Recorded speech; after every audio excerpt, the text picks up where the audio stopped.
दोस्तों, किसी ने सही कहा है कि आवाज ऊंची हो तो कुछ लोग सुनते हैं, लेकिन अगर बात ऊंची हो तो बहुत सारे लोग सुनते हैं। नमस्कार दोस्तों, Bodhi thinks by YouTube channel में आपका दिल से स्वागत है। एक छोटी सी कहानी। ये कहानी एक लड़के की 24 साल का लड़का जो सेठ के यहाँ पर नौकरी करता था। उसके माँ बाप इस दुनिया में नहीं थे। जिंदगी बड़ी परेशानी में चल रही थी। वो जाता था, रोजाना पैसे कमा करके घर आता था, खाना बनाता था, खाता था, सो जाता था। एक दिन उसने देखा कि एक बूढ़ा फकीर अपनी पीठ पर 3 ठेले लेके एक शहर से दूसरे शहर की ओर जा रहा था। वह काफी बूढ़े भी थे और काफी देर से वह यूं ही सफर कर रहे थे और आखिरकार कुछ दूर और सफर करने के बाद वह चलते चलते थक कर एक पेड़ के नीचे बैठ गए। तभी उनकी नजर एक नौजवान युवक पर पड़ी जो उसी रास्ते से जा रहा था और वह भी उसी दिशा में जा रहा था जिस दिशा में उन बूढ़े फकीर को जाना था। तभी वह लड़का उन बूढ़े फकीर के पास से होकर गुजरा।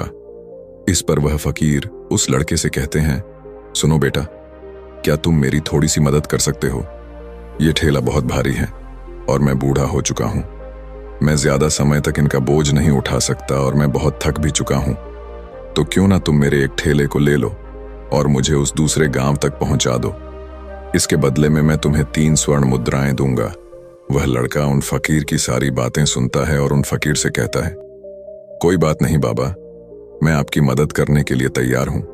कहिए आपको कहां जाना है? ऐसा कहकर उस लड़के ने उन फकीर का एक ठेला उठा लिया और अपने कंधे पर ले लिया। तभी उस जवान लड़के को यह एहसास हुआ कि यह ठेला तो सचमुच बहुत भारी है।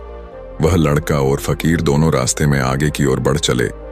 कुछ दूर आगे चलने के बाद देखते ही देखते वह गांव खत्म होने लगा और अब एक सुनसान रास्ता आगे की ओर जा रहा था। वे दोनों अपने मार्ग में मस्त होकर आगे की ओर बढ़ रहे थे। जब भीड़ से पूरी तरह से अलग हो गए तो वह लड़का उन फकीर से कहता है, बाबा, इस ठेले में आखिर ऐसा क्या रखा है जो ये ठेला इतनी वजन है?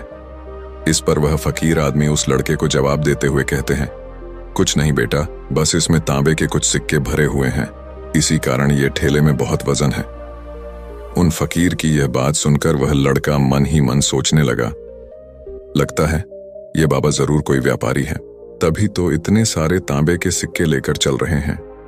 और फिर तभी उसके मन में एक ख्याल आया कि मुझे क्या करना है। मुझे तो खाली यह ठेला दूसरे गांव तक पहुंचा है, बस इतना ही। जैसे ही उसके मन में यह ख्याल आया, उसने तांबे के सिक्कों का वह ख्याल मन से निकाल दिया और अपनी धुन में मस्त होकर वह आगे की ओर चलने लगा। चलते चलते कुछ और समय बीता और वे दोनों एक नदी के किनारे जा पहुंचे। वह लड़का हट्टा कट्टा था और काफी चुस्त और तंदुरुस्त भी था, इसलिए वह बिना सोचे समझे उस नदी में उतर जाता है, किंतु वह फकीर अब भी किनारे पर ही खड़े थे। इस पर वह लड़का उन फकीर से कहता है, क्या हुआ बाबा, चलिए आइए, हमें यह नदी पार करनी होगी, तभी तो हम उस गांव तक पहुंच पाएंगे।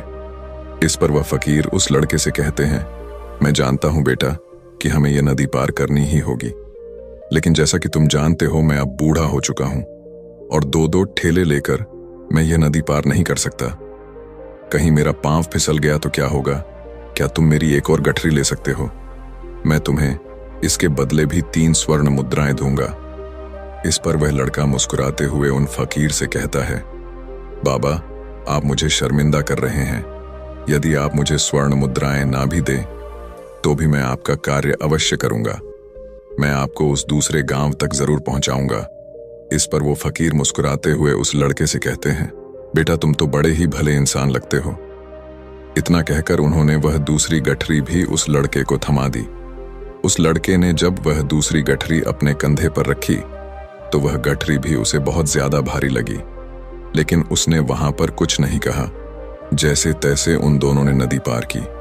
नदी पार करने के बाद बातों बातों में ही उस लड़के ने उन फकीर से कहा, बाबा, आखिर इस दूसरी गठरी में क्या है? ये गठरी भी बहुत वजन है। इस पर वह फकीर उस लड़के को जवाब देते हुए कहते हैं, बेटा, इसमें चांदी के सिक्के हैं, इसी कारण यह गठरी भी बहुत वजन है। उन फकीर की यह सारी बातें सुनकर अब उस लड़के का दिमाग तेजी से काम करने लगा था। वह यह सोच रहा था कि एक ठेले में तांबे के सिक्के हैं और दूसरी में चांदी के। ऐसा प्रतीत होता है मानो यह फकीर बाबा कहीं दूर से आ रहे हैं और उन्होंने अपनी सारी जमीन जायदाद बेचकर ये सारे सिक्के इकट्ठे किए हैं, तभी तो वह इतना धन लेकर चल रहे हैं। लेकिन वह लड़का उन फकीर से कुछ नहीं कहता और वे दोनों चुपचाप मार्ग में आगे की ओर बढ़ते चले जाते हैं। कुछ दूर आगे बढ़ने के बाद एक बार फिर एक सुनसान राह आती है। उस सुनसान रास्ते को देखते ही उस लड़के के मन में तरह तरह के विचार उत्पन्न होने लगे। वह यह सोचने लगा, अरे यह तो सुनसान जगह है, अगर मैं यह सिक्के लेकर यहां से भाग जाऊं तो यह फकीर मुझे कब तक दौड़ाएंगे। मुझे नहीं लगता कि मुझे कभी पकड़ पाएंगे और यहां पर कोई है भी नहीं जो इनकी मदद कर पाए। और वैसे भी ये बहुत सारे सिक्के हैं, मैं इनसे एक अच्छी दुकान खरीद सकता हूं, अपना नया व्यापार शुरू कर सकता हूं। और वैसे भी ये बूढ़ा फकीर अब इन पैसों का क्या करेगा, इससे अच्छा तो मैं ही इन्हें रख लेता हूं। वह लड़का यह सब बारे में सोच ही रहा था, तभी अचानक उसे खुद पर आश्चर्य हुआ। अरे मैं यह क्या सोच रहा हूं, यह फकीर बाबा न जाने कहां से आ रहे हैं और क्या खूच करके इन्होंने इतने सारे पैसे इकट्ठा किए होंगे। मुझे इनका फायदा नहीं उठाना चाहिए। नहीं नहीं, मुझे ऐसा नहीं करना चाहिए। उसने कुछ देर के लिए तो अपने मन के विचारों को काबू कर लिया, लेकिन कुछ देर बाद उसके मन के विचार उस पर देखते ही देखते हावी होने लगे। वह लड़का 2 ठेले लेकर उन फकीर के पीछे पीछे चल रहा था और कुछ दूर आगे चलने के बाद एक पहाड़ी आई। इस पर वह फकीर बाबा उस लड़के से कहते हैं, बेटा यह पहाड़ी मैं नहीं चढ़ पाऊंगा, मैं काफी बूढ़ा हो चुका हूं और मेरे घुटनों में भी दर्द रहता है। यदि तुम मेरी तीसरी गठरी भी ले लो तो मैं तुम्हें 3 और स्वर्ण मुद्राएं दूंगा, लेकिन याद रखना इसे कहीं गिराना मत, कहीं ये गठरियां खुल ना जाए। इस पर वह लड़का उन फकीर से कहता है, क्यों बाबा, आखिर इसमें ऐसा क्या है। इस पर वह फकीर उस लड़के से कहते हैं, बेटा इसमें स्वर्ण मुद्राएं हैं। यह सुनकर वह लड़का मन ही मन बहुत प्रसन्न हुआ। उसने चुपचाप वह गठरी भी उन फकीर से ले ली और देखते ही देखते वे दोनों मार्ग में आगे की ओर बढ़ने लगे। अब वह फकीर बिना कोई वजन लिए हुए आराम से पहाड़ की चढ़ाई पर चढ़ रहे थे, किंतु वह नौजवान लड़का जो पीछे था वह वजन के कारण बहुत धीरे धीरे चल पा रहा था। लेकिन जब से उसने सोने का नाम सुना था उसका मन तो छलांग मार रहा था। वह मन ही मन सोच रहा था, अगर मुझे यह सारा धन मिल जाए तो मेरा पूरा जीवन तो आराम से कट जाएगा। वैसे भी यह बाबा तो बूढ़े हो चुके हैं, भला इन्हें इतने पैसों की क्या जरूरत है, इनका जीवन तो वैसे भी कट चुका है। मैं एक काम करता हूं, यह सारे पैसे लेकर यहां से भाग जाता हूं। लड़के के मन में अनगिनत विचार उठ रहे थे। लड़के का मन अब उसकी बुद्धि पर पूरी तरह से हावी हो चुका था और उस लड़के का मन अपनी बात को सही साबित करने के लिए उससे कुछ भी कह रहा था। और तभी उस लड़के के मन में एक और विचार उत्पन्न हुआ और अब की बार वह लड़का यह सोच रहा था, लगता है यह फकीर बाबा कोई चोर है, वरना इनके पास इतनी सारे स्वर्ण मुद्राएं कहां से आएंगे। अगर ये कोई व्यापारी होते तो भला ये इस तरह से पैदल यात्रा तो नहीं करते, और अगर इनके पास इतने सारे पैसे थे तो ये कोई ना कोई साधन भी तो अवश्य कर सकते थे। लगता है ये कोई चोर है और चोर से चोरी करने में भला क्या बुराई है। ये सोचता हुआ वह लड़का अब उन फकीर से तेजी से आगे की ओर बढ़ रहा था और देखते देखते वह फकीर से आगे भी निकल चुका था। और वह यह सोच रहा था कि जैसे ही इस पहाड़ की ढलान आएगी मैं 3 गठरियां लेकर भाग जाऊंगा। इससे ये सारे पैसे मेरे हो जाएंगे और मेरी गरीबी भी हमेशा हमेशा के लिए दूर हो जाएगी। मैं जो चाहूंगा मैं वो कर पाऊंगा, मेरे पास बहुत सारा धन होगा। और देखते देखते वह दोनों पहाड़ की चोटी पर पहुंच गए और अब ढलान का रास्ता शुरू होने वाला था। तभी वह लड़का उन फकीर से नजरें बचाकर वह 3 गठरियां लेकर भागता हुआ आगे बढ़ गया। अब उसे अपना शरीर बहुत हल्का महसूस हो रहा था, मानो उसे उन 3 ठेलों का वजन तक न मालूम पड़ रहा हो। काफी दूर दौड़ते दौड़ते किसी तरह से वह अपने आप को बचते बचाते अपने घर पहुंचा। उसकी खुशी का कोई ठिकाना नहीं था। उसने सोचा, क्यों ना मैं जल्दी जल्दी इन गठरियां में से वो सारे पैसे निकाल लूं। यह सोचकर जब उसने गठरियां खोली तो पहली गठरी में उसे लोहे से जंग भरे हुए सिक्के मिले। यह देखकर उसे यकीन नहीं हुआ। इस पर उसने फटाफट दूसरी गठरी भी खोल डाली, उसमें भी उसे लोहे के जंग लगे हुए सिक्के ही निकले। यह सब देखकर वह लड़का बड़ा हैरान था। आखिर यह सब क्या हो रहा है? उन फकीर ने तो मुझसे और ही कुछ कहा था। अब उसने वह सोने वाली गठरी खोली और उसमें भी लोहे के जंग लगे हुए सिक्के ही निकले। यह देखकर वो लड़का बड़ा क्रोधित हुआ। उसने सोचा, उन फकीर ने मुझसे झूठ क्यों कहा? उन्होंने मुझसे ऐसा क्यों कहा कि एक में तांबे के सिक्के हैं, एक में चांदी के और तीसरे में स्वर्ण मुद्राएं हैं। वह यह सब सोच ही रहा था कि तभी उसकी नजर उस थैले में पड़े एक पत्र पर पड़ी। उसने वह पत्र उठाया और उस पत्र में लिखा था, यह पूरा नाटक ईमानदार व्यक्ति की खोज करने के लिए रचा गया है और मैं इस राज्य का राजा हूं। मेरी कोई संतान नहीं और इसीलिए मैंने यह षड्यंत्र रचा है ताकि मैं अपने राज्य में किसी एक ऐसे ईमानदार व्यक्ति की खोज कर सकूं जो मेरे बाद इस राज्य का राजा बन सके और इस राज्य भार को संभाल सके। और इस राज्य का भार वही संभाल सकता है जो पूरी तरह से ईमानदार हो, जिसके मन में किसी प्रकार का कोई लालच ना हो। इतना पढ़ते ही वह लड़का जोर जोर से चिल्लाने लगा। वह सर पकड़कर बैठ गया। वो यह जानता था कि यदि वह अपने मन के विचारों पर काबू कर लेता तो उसका जीवन संवर सकता है, लेकिन वह अपने मन के विचारों पर काबू नहीं कर पाया। दोस्तों, महात्मा बुद्ध कहते हैं कि मन ही सब कुछ है। आप जो सोचते हैं वही बनते हैं। इसलिए आपका सबसे बड़ा दुश्मन भी आपको उतना नुकसान नहीं पहुंचा सकता जितना कि आपके मन के यह अनियंत्रित विचार पहुंचा सकते हैं। महात्मा बुद्ध कहते हैं, अपने भीतर ध्यान से देखो। हमारे भीतर जो विचार चल रहे हैं वही विचार शब्द बनते हैं और शब्द कर्म के रूप में प्रकट होते हैं। बार बार दोहराने पर कर्म बर्ताव में बदलता है और धीरे धीरे समय के साथ बर्ताव चरित्र में परिवर्तित हो जाता है और यही चरित्र हमारे भाग्य का निर्माण भी करता है। इसलिए हमें हमेशा अपने विचारों के प्रति सजग होना बहुत आवश्यक है। हमें जागरूक होना बहुत आवश्यक है। हमें यह जानना जरूरी है कि हमारे मन में किस प्रकार के विचार आ रहे हैं। आगे महात्मा बुद्ध कहते हैं कि कमजोरी हमेशा छोटे विचार से शुरू होती है। यह एक बीज के रूप में होती है और यदि इस बीज को नष्ट न किया जाए तो यह छोटा सा विचार बहुत जल्द ही एक विशाल वृक्ष का रूप ले लेता है और हमारी बुद्धि की सोचने और समझने की क्षमता को पूरी तरह से नष्ट कर देता है। जिस प्रकार आपने इस कहानी में देखा किस प्रकार उस जवान लड़के का मन उस पर हावी हो चुका था और उसकी सही और गलत सोचने की क्षमता पूरी तरह से नष्ट हो चुकी थी, जिस कारण वह यह समझ नहीं पाया कि उसे क्या करना चाहिए और उसके लालच ने उसके भीतर इतनी ऊर्जा भर दी कि वह तीनों ठेले उठाकर इतनी तेजी से वहां से भागता आगे भी बढ़ गया।